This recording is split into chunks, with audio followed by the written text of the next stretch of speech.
dan memenuhi kapasitas kami dengan kuasa, hikmat, dan kekuatan daripada Allah untuk kami cakap menjalankan kehidupan kehambaan kami sebagaimana Tuhan maksudkan untuk sementara kami ada di dalam dunia ini. Kami mau mencapai kerinduan itu dengan merenungkan firman Tuhan pagi hari ini.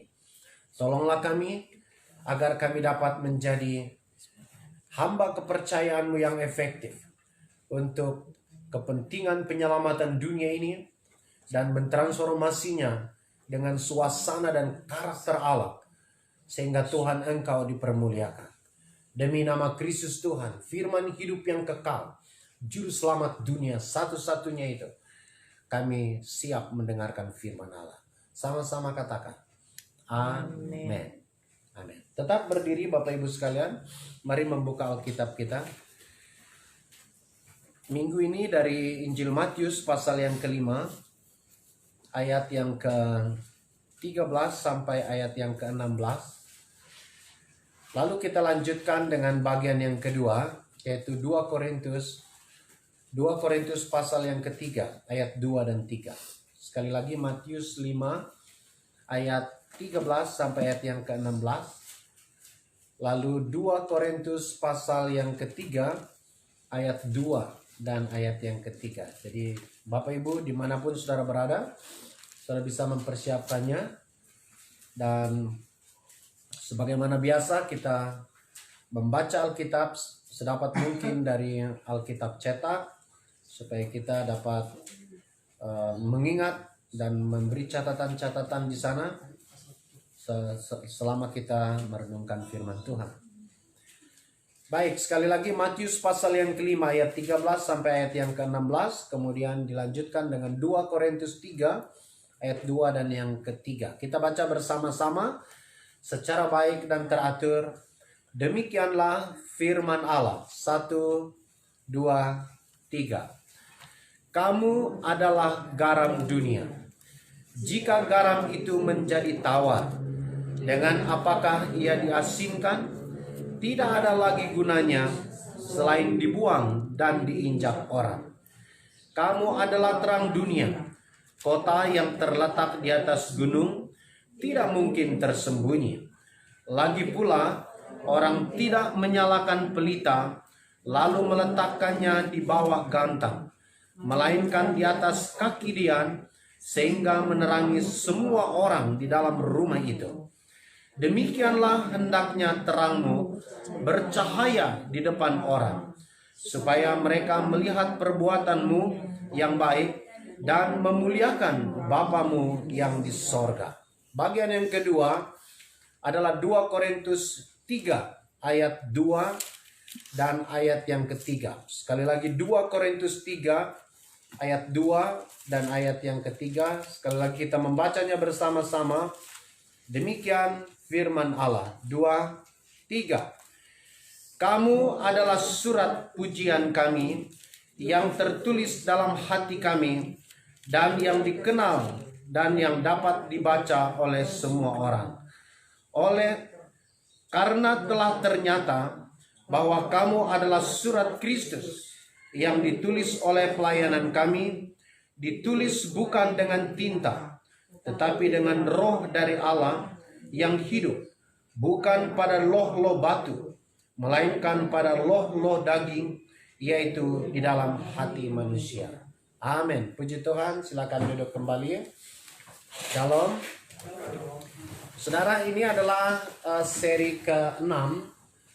Kita mempelajari sebuah tema besar, yaitu apa nilai perbuatan baik Kristen, di bawah tema keagungan hidup oleh perbuatan baik. Krusialnya firman hari ini atau poin ini adalah karena kita berada di dalam sebuah dunia di mana kita berada dalam sebuah mayoritas atau orang dunia yang percaya bahwa manusia dapat mencapai Allah dengan perbuatan baik. Saudara, bagian sebelumnya saya menjelaskan bahwa Tidak ada kapasitas pada manusia untuk ia dapat mencapai Allah karena secara total tubuh, jiwa, roh, pikiran, dan kehendaknya secara total teramputasi dari kapasitas untuk berbuat sesuatu yang memenuhi kualifikasi sorga atau kualifikasi Allah. Karena Alkitab berkata setiap orang sudah mati. Apakah yang bisa dibuat oleh seorang yang mati? Kecuali ia menunggu kebusukannya saja. Tapi kita tahu hari ini kita berada di dalam keselamatan, karena keselamatan adalah mutlak dan 100% pekerjaan Allah di dalam Kristus. Nah, saudara, ada juga yang berkata bahwa memang Kristus sudah mengerjakan keselamatan itu secara sempurna dengan berkata sudah selesai. Tetapi saudara, sebagai seorang Kristen yang memiliki pikiran, perasaan, dan kehendak, sebagai seorang pribadi, Allah masih memberikan tanggung jawab kepada kita untuk memelihara atau melestarikan keselamatan itu. Caranya adalah perbuatan baik. Beberapa waktu yang lalu saya mengutip atau menjelaskan kepada kita pernyataan tegas Paulus dalam Galatia 1 ayat yang ke-7 sampai ayat yang ke-9 dengan berkata bahwa meskipun aku, kata Paulus, atau malaikat dari sorga sekalipun datang kepada kamu dengan Injil yang berbeda dari Injil yang sudah disampaikan oleh Paulus sebelumnya, Alkitab berkata, terkutuklah dia. Artinya, tidak ada sesuatu pun yang dibebankan oleh Allah kepada kita untuk menjadi syarat atau prasyarat dari kepemilikan atau kekekalan keselamatan itu. Mengapa? Karena Kristus sudah mengerjakannya secara tuntas bagi kita.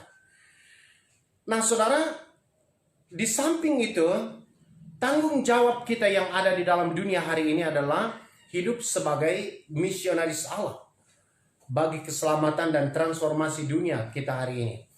Nah, untuk kepentingan itulah kita merenungkan firman Tuhan ini. Bukan saja mempertegas identitas kita, tapi mempertajam kehidupan kehambaan kita sepanjang kita menanti waktu Tuhan bagi kita. Nah, beberapa waktu yang lalu kita sudah belajar apa nilai dari perbuatan Kristen itu. Yang pertama adalah bahwa perbuatan baik Kristen itu adalah konsekuensi atau akibat yang wajar dari hakikat dia sebagai seorang benar Allah. Seorang benar, logikanya atau logisnya, wajarnya dia berbuat benar. Seorang kudus Allah, wajarnya dia hidup kudus. Itulah nilai perbuatan Kristen, baik Kristen. Yang kedua, itu adalah akibat logis berdirinya dia bersama-sama dengan Allah. Seperti beberapa waktu saya jelaskan, bahwa penebusan itu tidak hanya soal membayar harga, tetapi penebusan adalah soal tindakan Allah mengeluarkan kita dari kematian atau dari belenggu dosa, dari cengkeraman iblis, dan menempatkan kita di dalam kehidupan Allah.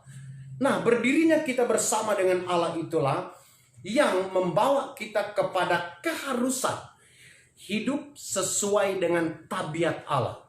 Karena dalam Kolose pasal yang ketiga ayat 9-10 dikatakan waktu kita percaya Yesus, Allah meletakkan di dalam kita karakternya untuk menjadi energi hidup bersama-sama dengan Allah. Sebab tanpa persepadanan hakikat atau sifat dengan Allah, tidak mungkin kita bisa hidup dengan Allah. Perbuatan baik juga dimaksudkan untuk kita membangun keintiman dengan Allah. Waktu kita hidup benar, waktu kita hidup suci, waktu kita berpikir berkata sesuai dengan pikiran dan maksud-maksud Tuhan, maka saudara, ada kendali Allah pada hidup kita. Roh Allah yang diam di dalam hidup kita itu menguasai dan memimpin kita. Sehingga saudara, kita dibangun untuk hidup pada kapasitas Allah.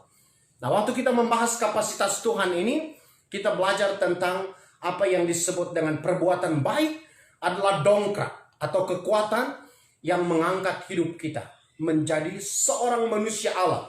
Kata firman Tuhan dalam 1 Timotius 6 ayat yang ke-11. Artinya, ketika kita berbuat baik, saudara berbuat benar, sesuai dengan standar Tuhan, maka kita yang lemah, terbatas ini saudara, di dalam kita bekerja kuasa dan pribadi Allah yang mengangkat Anda untuk dapat melakukan perkara-perkara hebat setara pekerjaan Allah.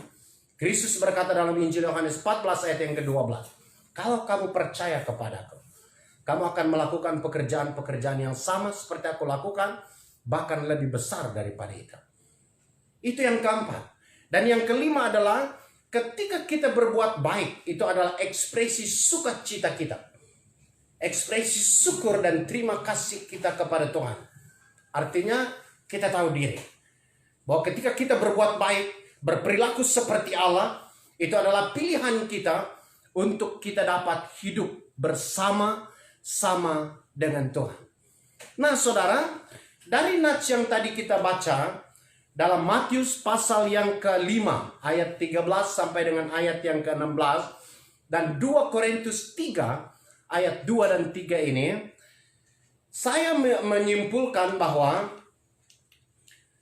firman Tuhan mendorong kita untuk berbuat baik sebagai syarat untuk mempertajam kehambaan kita dalam misi Tuhan.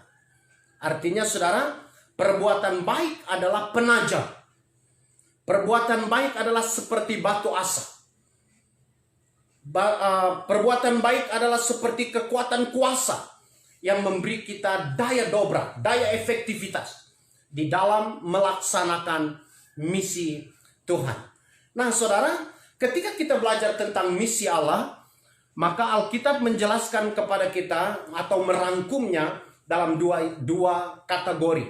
Yang pertama adalah misi Allah atau mandat spiritual Allah. Dalam Matius pasal yang ke-28 ayat 19 dan 20. Tuhan Yesus berkata bahwa segala kuasa di sorga dan di bumi telah diberikan kepadaku. Karena itu, pergilah, jadikanlah semua bangsa muridku. Baptislah mereka di dalam nama Bapa, Anak, dan Roh Kudus. Dan ajarlah mereka melakukan segala sesuatu yang telah kuajarkan kepadamu.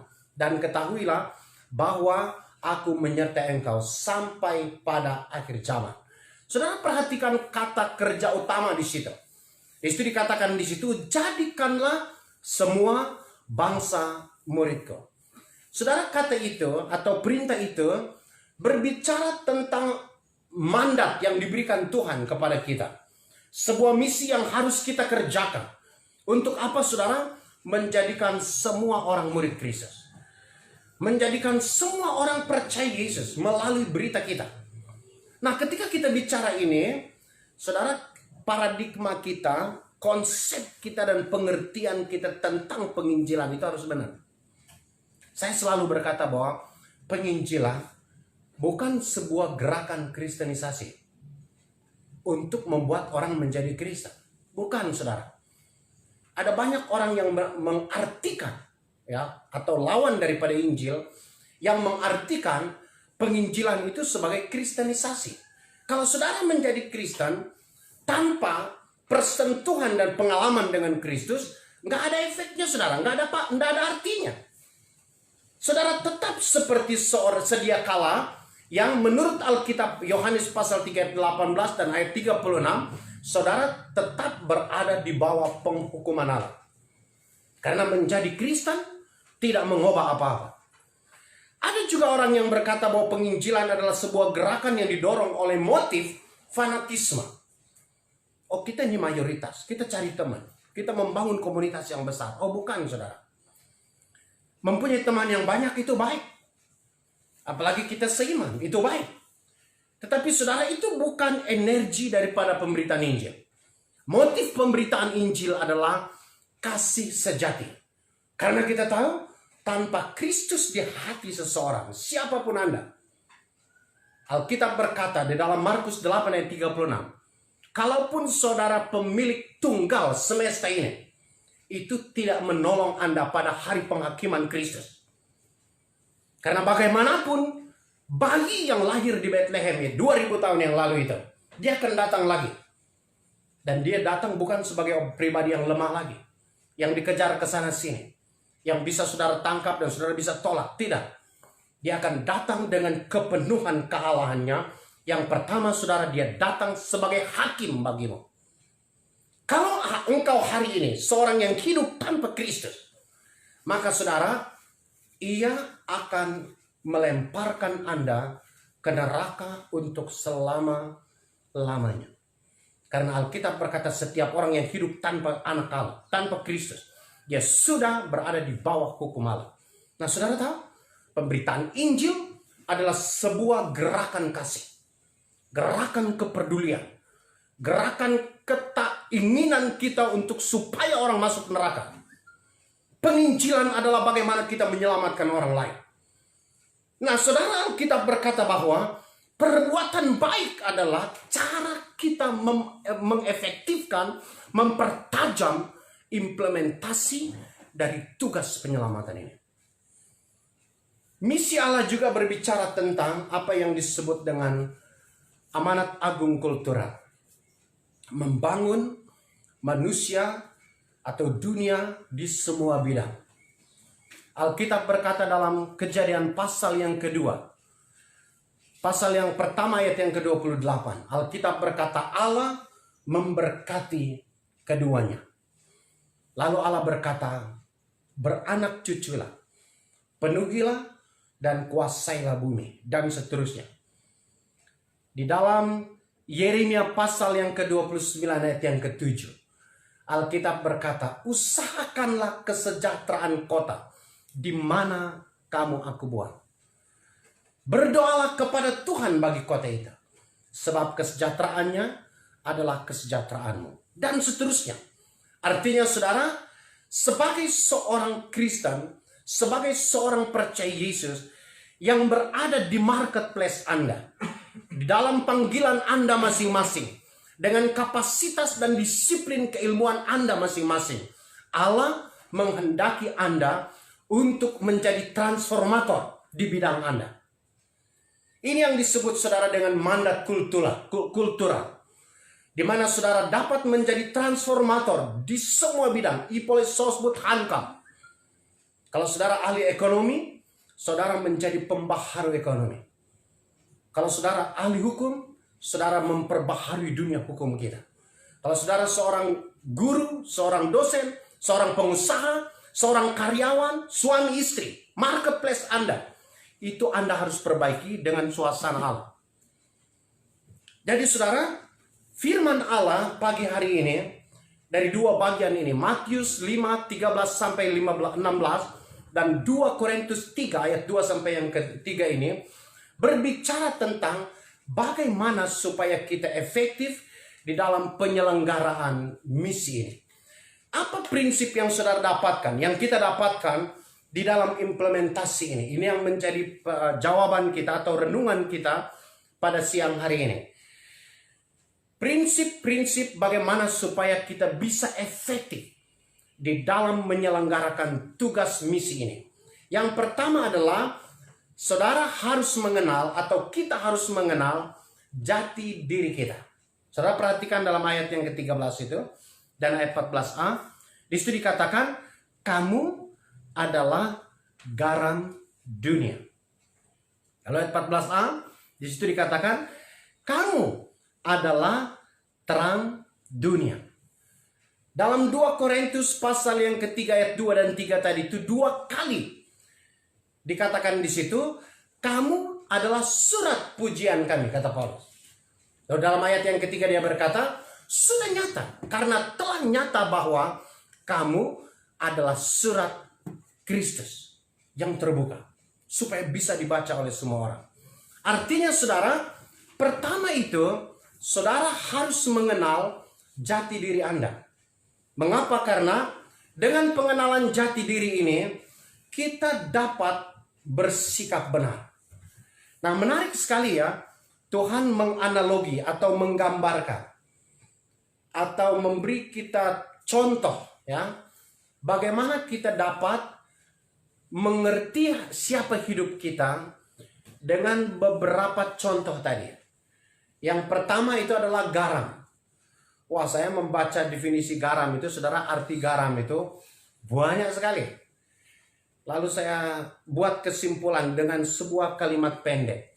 Di situ dikatakan garam itu adalah senyawa kristalin NaCl yang mengandung klorida dan sodium yang dapat larut dan dalam air dan rasanya asin. Nah, saudara, dua zat itu memberikan jati dirinya. Dia adalah sebuah zat yang bukan saja mengawetkan, tetapi dia memberi rasa pada sesuatu yang dia hinggapi. Dengan perkataan saudara, Tuhan mau menggambarkan kehidupan Kristen kita seperti garam. Kita berada dalam sebuah dunia yang berbeda dengan karakter Allah, yang berbeda dengan sifat-sifat Allah, yang berbeda dengan hal-hal moralitas dan etika yang datang daripada Allah. Dan Allah mau sebagai representasi Allah di dalam dunia ini, kita ada untuk menjalankan fungsi itu. Ya, menjadikan kita pribadi yang menggarami dunia ini. Analogi yang kedua dinyatakan dengan terang. Ya, saya membaca definisinya itu adalah, ada banyak tapi kesimpulannya adalah paduan gelombang dan partikel yang membuat keadaan dapat dilihat. Jadi kalau terang itu artinya ada gelombang dan ada partikel yang bergabung sehingga membuat ruang dan waktu ini atau objek pandang kita terlihat. Kemudian itu dapat juga diartikan sebagai cahaya atau sebagai terang, sebagai yang bersinar. Dan cahaya itu juga, saudara, terang itu juga dia fungsinya dapat membersihkan. Ya. Jadi saudara, dengan lain perkataan bahwa saudara harus mengerti bahwa di dalam tujuan Allah menghadirkan kita di dalam dunia ini adalah untuk kita dapat, supaya orang dapat mengidentifikasi dirinya, pilihan-pilihan hidupnya, benar apa tidak, ini sejalan apa tidak dengan kehendak Tuhan. Saudaralah yang memberi nilai. Dengan nilai-nilai hidup Anda, dengan pandangan hidup Anda, orang dapat melihat apa yang sedang mereka yakini, apa yang mereka sedang pegang, dan seterusnya. Itu yang kedua. Yang ketiga adalah surat. Nah, saya membaca definisi surat itu kamus memberi pengertiannya seperti ini. Surat adalah kertas atau sesuatu yang ditulis dengan struktur tertentu, dengan pesan, ide, atau informasi tertentu. Jadi surat itu, saudara, bukan hanya kertas atau sesuatu yang coret sembarang, tetapi saudara, ada strukturnya. Subjek, predikat, objek, keterangan, dan seterusnya dari kalimat yang tertulis di dalam surat itu. Isinya adalah mengenai gagasan, ide, pesan, dan seterusnya. Artinya Allah mau menggambarkan hidup kita, bahwa dengan hadirnya kita di dalam dunia ini, pesan Allah, pikiran Allah, kehendak Allah dapat diketahui oleh orang dalam dunia ini. Nah, saudara, seorang yang dapat menjalankan fungsi ini di dalam kehidupan kehambaannya, dia harus mengenal persis siapa dirinya. Siapa Anda? Siapa saya? Alkitab berkata, saya dan saudara adalah gambar, terang, dan surat Allah bagi dunia ini. Ketika saudara ada di dalam sebuah masyarakat, ketika saudara berada dalam pilihan, dalam tugas-tugas Anda di sebuah marketplace Anda, saudara harus mengerti bahwa Anda adalah sebagaimana konsepsi Allah menempatkan Anda dalam komunitas Anda. Nah, saudara, banyak orang Kristen di sepanjang sejarah ini, mereka menjadi hamba-hamba yang efektif. Mereka hamba-hamba yang tajam dan produktif dalam misi Tuhan, karena mereka bagaimanapun mereka situasinya, mereka hidup di dalam identitas kehambaan ini. Mereka sedang melayankan sebuah fungsi. Ini harus menjadi sikap hidup kita. Siapapun saudara, dan seberapapun pencapaian saudara di dalam dunia ini, mungkin dunia memandang Anda sangat tinggi, tapi saudara harus tahu, Anda sedang menjadi pelayan, sedang mengemban sebuah identitas dan predikat untuk mengantar pesan Allah, menyatakan Allah kepada dunia. Bagi dunia ini, saudara, ada sebuah cerita. Ini sebuah cerita rekayasa saja. Ini kisah tentang seorang raja yang mencari bendahara untuk mengelola keuangan negara. Karena dia mendapatkan bendahara sebelumnya itu adalah bendahara yang korup. Dicarilah orang-orang di seluruh negeri yang memenuhi kualifikasi. Di sebuah desa ada seorang kepala desa. Dia sangat terkenal dengan kebaikannya, dengan kejujurannya. Dengan beberapa orang mereka dibawa ke istana lalu menjalani ujian kelayakan dan kepatutan. Apakah mereka bisa menjalankan tugas itu?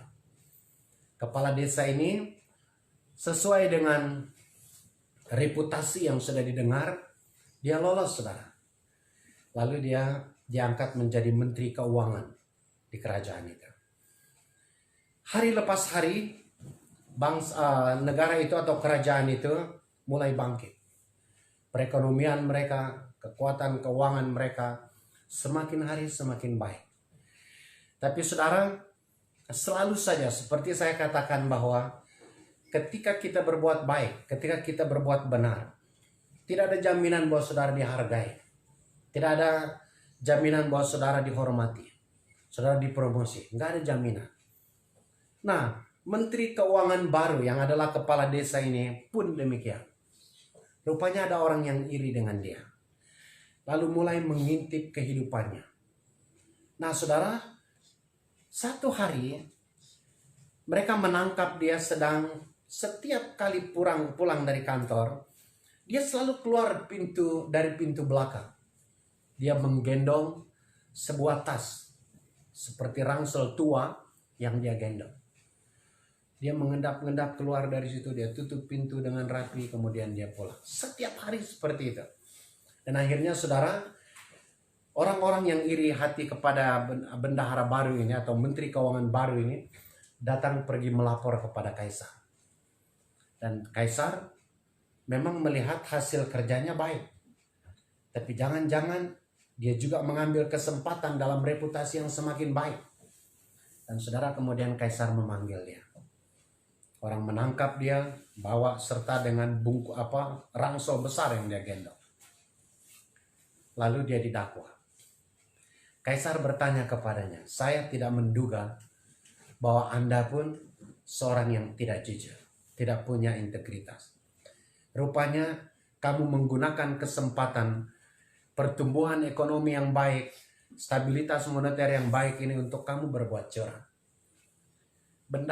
Menteri Keuangan itu berkata, "Apa yang sudah saya buat?" Dia berkata, "Setiap hari rupanya kamu menggendong uang lewat belakang, keluar dari kantor belakang." Dia bilang, "Saya tidak melakukan hal itu." "Itu apa yang kamu gendong?" Lalu mereka membongkarnya, saudara. Waktu mereka bongkar itu satu persatu, ternyata saudara itu hanya pakaian lusuh dia ketika dia bertugas sebagai kepala desa di tempat yang terpencil dulu. Itu ada bajunya, celananya, semua ada di situ tergulung rapi. Dan selalu dia bawa itu ke kantor ketika dia bekerja. Pulang dan dia bawa lewat pintu keluar. Kemudian kaisar bertanya kepadanya, "Kenapa engkau melakukan hal itu?" Bendahara ini berkata, "Saya selalu menggendong ini supaya ketika saya mencapai puncak kebesaran, baju-baju saya ini, pakaian-pakaian saya ini mengingatkan saya hanyalah seorang petani, kepala desa yang diangkat dengan anugerah untuk menjalankan kepercayaan ini. Sehingga itu mengingatkan saya untuk saya tidak melakukan kesalahan." Saudara, apa yang saudara pakai untuk menjadi kekuatan yang mengontrol atau mengendalikan pilihan hidup Anda setiap hari. Waktu saudara menyadari bahwa sebagai anak dan ahli waris Allah yang faktual, yang berdiri di atas karya dan hukum Allah. Ketika kita berada di dalam dunia ini, Alkitab berkata, saudara dan saya adalah misionaris Allah untuk marketplace kita. Waktu kita melaksanakan tugas itu, kekuatan apa yang saudara pakai untuk mengontrol dan mengendalikan konsistensi kehambaan saudara?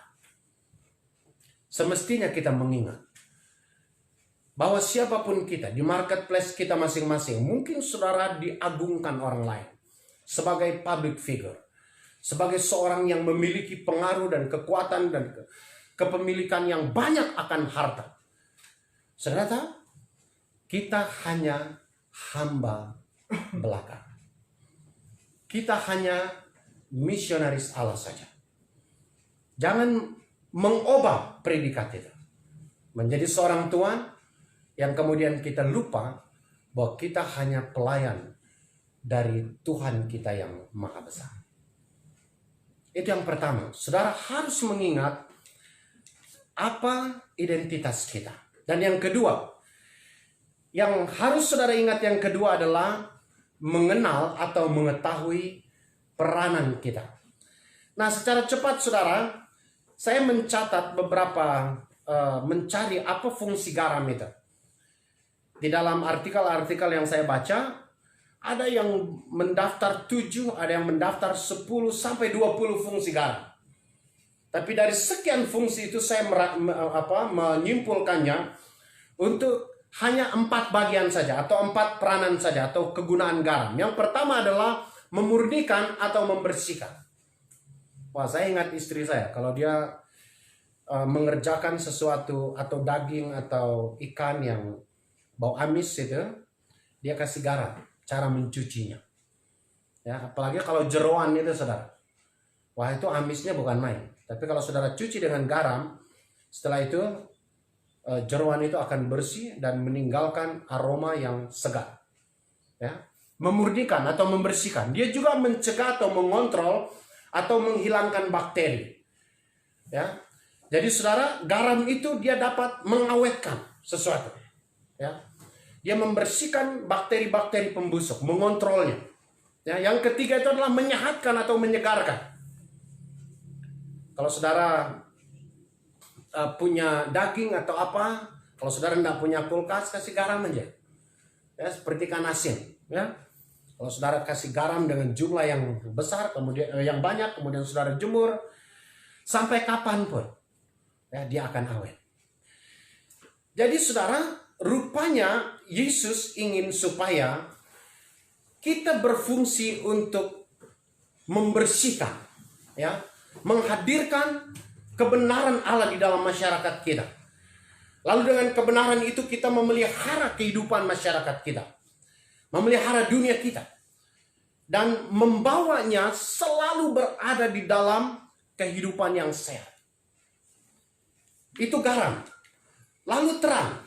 Itu juga banyak fungsinya, tapi saya menyimpulkannya dalam 2 fungsi utama. Yang pertama, optik. Dalam fungsi melihat itu, terang itu saudara berfungsi untuk kita dapat melihat atau mendeteksi sesuatu. Terang itu begitu dia menyala, saudara akan dapat mendeteksi apapun yang diterangi olehnya. Baik warna, wujud, dan lain sebagainya. Itu fungsi optik namanya. Yang kedua, cahaya atau terang itu juga berbicara tentang energi yang memanaskan dan mempertumbuhkan. Saudara bayangkan bagaimana tumbuh-tumbuhan di dunia ini tanpa sinar matahari. Itu bukan saja untuk menerangi, tetapi saudara itu membuat proses pemasakan, pematangan, dan lain sebagainya terjadi. Sehingga saudara, dia dapat bertumbuh dan kemudian berbuah. Itu karena energi. Jadi saudara, dengan terang, dengan cahaya ini, Allah mau menjelaskan kepada kita bahwa kita ini adalah cermin, mercusuar. Kita ini adalah seperti kaca pembesar bagi dunia ini untuk melihat mana benar, mana salah, mana yang baik dan mana yang buruk, mana yang elok dan tidak elok, dan seterusnya. Dan saudara, dengan terang itu kita mengubah, membawa masyarakat kita berubah. Yang ketiga adalah fungsi surat. Saya juga membacanya banyak sekali fungsinya, ada 20 fungsi surat. Tapi saya menyampaikan sedikit saya. Yang pertama itu adalah surat itu adalah alat komunikasi. Dengan struktur tulisan yang jelas, subjek, predikat, objek, dan seterusnya, Anda dapat menangkap maksud orang yang mengirim surat. Yang kedua, alat pengingat. Dengan saudara menerima surat itu, baca satu kali, ya. Mungkin saudara tidak bisa menghafalnya segera, tapi saudara bisa membukanya lagi, sehingga saudara bisa mengingatnya. Juga surat itu zaman dulu saudara, ketika ia dibacakan, ketika itu dikirim oleh seorang kaisar atau seorang penguasa kepada masyarakat yang mendengarnya biasanya tunduk atau duduk. Mereka sujud. Mengapa? Dalam konsep zaman dulu saudara, surat itu adalah duta atau utusan atau representasi siapa yang menulis. Kalau itu kaisar, itu utusan kaisar. Jadi dia punya otoritas. Ya, dia bukan hanya pesan, tapi dia juga dapat menyampaikan sebuah kuasa atau perintah yang mengubah. Surat juga berfungsi sebagai bukti legal atau sejarah untuk segala peristiwa hukum. Kalau saudara buat sesuatu yang di dalamnya itu, dalam perbuatan itu ada tindakan hukum atau aspek hukum, biasanya itu dibuat dengan surat-surat legal, buat perjanjian, nota jual beli, dan lain sebagainya. Jadi surat saudara berfungsi sangat banyak. Jadi Allah ingin supaya kita ini sebagai representasi Tuhan. Ketika orang dengar perkataan saudara, membaca sikap hidup saudara, pilihan-pilihan saudara, gaya berpikir saudara, oh ini cara kebenaran Allah ya. Gitu. Oh ini Tuhan hidup di dalam orang ini ya. Oh begini ya Tuhan orang Kristen itu.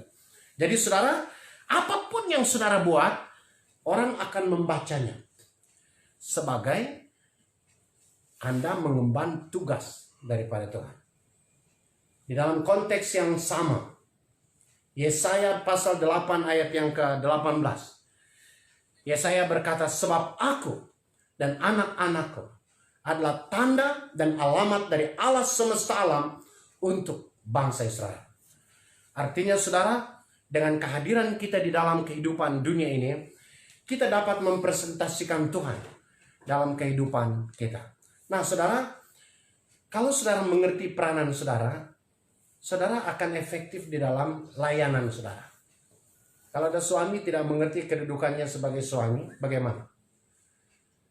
Kalau ada seorang ibu rumah tangga yang tidak mengerti peranannya sebagai ibu rumah tangga, jadi apa rumah tangga itu? Tadi malam saya menonton bola ya, sekitar pukul 10 malam. Itu kesebelasan kesukaan saya, Barca. Ya, seri hasilnya. Coba saudara bayangkan, ada sebuah tim sepak bola, mereka tidak mengerti bahwa mereka itu main bola. Apa yang terjadi? Atau mereka sedang bermain bola, tetapi setiap pemain tidak mengerti peranan mereka. Apakah dia kiper, atau dia defender, pemain tengah, atau striker. Kalau mereka berposisi, berdiri di situ, lalu tidak memfungsikan peranan mereka pada posisi mereka masing-masing, kira-kira apa jadinya? Kalau mereka menghadap ke gawang mereka sendiri, mereka bisa buat gol. Gol juga, tapi gol bunuh diri namanya. Kemenangan untuk lawan. Jadi saudara, dalam mengefektifkan kehidupan misi kita sebagai seorang misionaris Allah, pertama saudara harus mengenal siapa Anda. Dan yang kedua, apa yang harus kita buat di dalam kehidupan ini. Saudara, yang kedua. Yang terakhir adalah tahu fokus kita, goal kita. Saudara perhatikan dalam ayat yang terakhir. Di situ dikatakan, demikianlah hendaknya terangmu bercahaya di depan orang, supaya, perhatikan di situ, mereka melihat perbuatanmu yang baik dan memuliakan Bapamu yang di sorga. Perbuatan baik Kristen itu saudara dalam konteks pelaksanaan misi sedunia ada dua. Pertama, Anda adalah demonstrator. Anda mendemonstrasikan kebenaran itu. Orang percaya Kristus harus menyatakan dalam perilaku mereka, perkataan mereka, inilah kebenaran itu. Bukan hanya kebenaran soal Allah saja. Tapi saudara, dalam etika, moral, hukum, tindakan-tindakan kita dalam hubungan industrial dan lain sebagainya, kita harus jelas mana yang hukum, mana yang tidak hukum. Mana yang benar dan mana yang tidak benar. Mana yang pantas dan mana yang tidak pantas. Alkitab berkata, supaya mereka melihat perbuatanmu yang baik. Gitu. Dan yang kedua, goalnya adalah memuliakan Bapamu. Akhirnya, kita membawa dunia kepada Kristus. Saudara, ini misi terpenting bagi kita. Kalau saudara membaca bagian ini dan mengingat krusialitas nilai ini, ingat peristiwa ketika Allah mendunggang-langgangkan Sodom Gomora. Wah, itu ada cerita yang menarik, saudara. Pernyataan Tuhan yang menarik sekali sehubungan dengan sentralitas dan kemutlakan kita hidup dan memperankan kehidupan kita sebagai seorang misionaris Allah. Saudara, Alkitab berkata seperti ini. Malaikat yang diutus oleh Allah untuk menunggang-langgangkan Sodom itu berkata kepada Lot, istri dan anak-anaknya, berlarilah sesegera mungkin. Berlarilah cepat sampai engkau di pegunungan. Sebab aku tidak dapat berbuat apa-apa sebelum engkau sampai di sana. Artinya saudara, penghukuman itu sudah jelas pasti. Tetapi saudara, keselamatan Sodom dan Gomora itu masih ditunda, masih dijaga oleh Allah oleh karena kehadiran Lot dan keluarganya. Kalau Lot dan keluarganya tidak ada di situ saudara, maka Tuhan menghukumnya, dan itu yang terjadi. Selama mereka berada di dalam kota itu, selama mereka masih berada dalam radius capai daripada api yang datang dan membakar Sodom itu, Tuhan masih menahan murka itu. Sampai mereka berada di titik aman. Artinya saudara, kalau dunia kita hari ini ada dalam keamanan, kita masih bisa berjuang, bisa masih meningkatkan ekonomi kita, bisa meningkatkan pendidikan kita dan lain sebagainya. Itu karena saya dan saudara ada dalam dunia ini. Dan Allah ingin bukan supaya kita menikmatinya secara monopolis. Menyimpannya sebagai harta terpendam yang tidak kita bagikan. Karena hakikat hidup seorang Kristen adalah dia hidup untuk kepentingan dunia ini. Jadi saudara-saudara harus mengerti bahwa dunia ini bergantung kepada Anda. Dengan lain perkataan, Allah bersandar pada kehendak kita untuk menundukkan diri kita, menghidupkan identitas kehambaan kita. Sebab inilah cara kita untuk menyelamatkan dunia ini. Saya ingat sebuah cerita. Ya. Ini adalah cerita penaklukan Portugis, ya, atau negara-negara Eropa. Waktu mereka baru menemukan benua Amerika. Ada orang yang berkata bahwa Columbus yang menemukan benua itu, tapi sesungguhnya saudara yang menemukannya adalah Amerigo Vespucci. Dia menemukan benua itu, kemudian gerakan migrasi dari Eropa, personal maupun aneksasi terjadi. Nah, ini ada sebuah cerita, bukan Portugal tapi Spanyol, saudara. Ya. Jadi waktu Spanyol menaklukkan Amerika Tengah, sampailah dia di dataran Meksiko. Pasukan Spanyol ini dipimpin oleh seorang jenderal yang bernama Jenderal Cortés, Fernando Cortés. Dia seorang yang dikenal dengan ketangkasan, kepandaian mengatur strategi dan seterusnya. Menurut cerita saudara, dia punya pasukan itu tidak sampai 500 orang. Tapi dia bisa menaklukkan dataran Amerika itu dengan sangat strategis. Sampai mereka di sebuah wilayah di Meksiko, mereka menaklukkan sebuah suku, lalu menahan kepala sukunya. Hatne namanya. Hatne ini diinterogasi, kemudian dibawa ke depan Jenderal Cortez, lalu mau dieksekusi mati. Tapi saudara, Jenderal Cortez ini adalah seorang Kristen. Dia seorang percaya Yesus. Lalu dia berkata kepada Hatne, orang yang belum percaya Yesus itu, yang menurut Alkitab, yang percaya Yesus itu ke sorga, yang tidak percaya Yesus itu ke neraka. Lalu Cortez yang percaya Yesus ini berkata kepada Hatne, Hatne, sebentar lagi kamu akan dipenggal. Sebentar lagi kamu akan dibunuh. Kalau kamu mati dalam keadaan kamu tidak percaya Yesus, tidak menjadi seorang Kristen, berarti kamu akan melanjutkan kehidupan kamu yang susah dan nestapa ini, sengsara ini, ke neraka. Nah, saya punya jalan keluar. Supaya kamu bisa ke sorga. Kamu harus percaya Yesus. Kamu harus menerima dia sebagai Tuhan dan Juru Selamat hidupmu. Seperti apa? Lalu Hatne berkata, kenapa? Lalu dijelaskan. Argumentasi Cortez itu masuk akal. Hampir-hampir saja Hatne percaya. Tapi saudara, Hatne kemudian bertanya, sebelum saya menerima Yesus, saya mau memastikan, apakah Anda juga ada di sorga? Cortez dengan keyakinan yang penuh dia berkata, iya, saya juga ada di sorga. Karena saya percaya Yesus. Hatne berkata dengan tegas juga. Dia berkata, kalau begitu, saya tidak mau percaya Yesus dan saya tidak mau ke sorga. Itu kenapa kata Cortez? Karena saya tidak mau ketemu dengan orang kejam seperti Anda. Saudara, ortodoksi Injil, kebenaran Kristus Tuhan, tidak ada persoalan.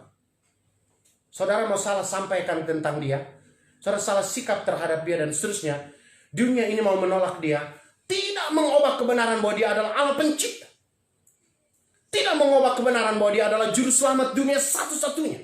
Seperti yang Alkitab katakan. Ada banyak orang yang mengerti hal itu. Tapi mereka enggan untuk tunduk kepada Kristus karena mediatornya. Karena duta yang menyampaikan itu tidak seperti yang dimaksudkan oleh Alkitab. Oleh perbuatan kita yang tidak lebih baik. Oleh tutur kata kita yang kasar. Kita menjadi palang pintu untuk orang datang ke sorga. Wah, saya kalau mengikuti pertemuan-pertemuan gereja itu, saudara, mengerikan. Ironis ya. Satu kali kami ketemu di Kinasi, Jawa Barat. Itu ada 3 kelompok. Di kompleks retreat itu, ada 3 kelompok yang berkonferensi. Satunya itu tentara. Lalu satunya itu kelompok bisnis, profesional. Lalu yang lain adalah kelompok gereja. Ini pendeta-pendeta. Kalau saudara mengidentifikasi ketiga kelompok yang bertemu itu, kalau saya bertanya tentang kondisivitas, kesantunan berkomunikasi dan lain sebagainya, saudara memilih mana? Idealnya saudara akan memilih konferensi gereja itu sebagai sebuah konferensi yang berjalan dalam kesantunan. Tidak ada ribut-ribut, tidak ada masalah, tidak ada manipulasi kebenaran. Tapi saudara terbalik. Hari pertama sampai hari ketiga kami hanya sibuk soal tata tertib. Karena hanya soal kecil saja. Orang tunjuk muka. Pimpinan sidang banting kursi. Hari keempat walk out. Tidak menghasilkan apa-apa. Karena apa? Tidak mengenal identitasnya. Kadang-kadang kita kalau sudah pemimpin organisasi, apalagi organisasi gereja tidak terkecuali, lalu kita pikir kita ini bos. Kita ini adalah pemilik dari kehidupan ini. Kita bisa atur orang dan lain sebagainya. Seharusnya saudara, kita harus mengerti. Semakin tinggi, semakin luas pengaruh hidup kita.